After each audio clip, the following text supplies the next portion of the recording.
विरोधकांनी सरकारवर टीका केल्यानंतर उपमुख्यमंत्री एकनाथ शिंदेंनी पलटवार करत राज्य आणि केंद्र सरकार कांदा उत्पादकांच्या पाठीशी असल्याची ग्वाही दिली आहे।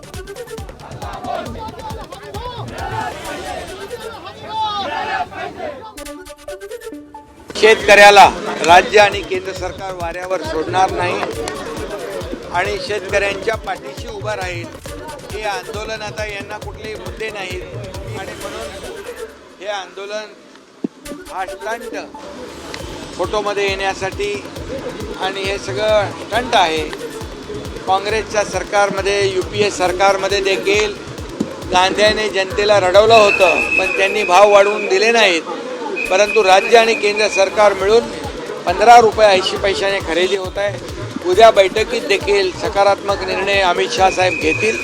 त्यामुळे शेतकऱ्यांच्या कांदा उत्पादक शेतकऱ्यांच्या पाठीशी राज्य आणि केंद्र सरकार दोघंही आहे।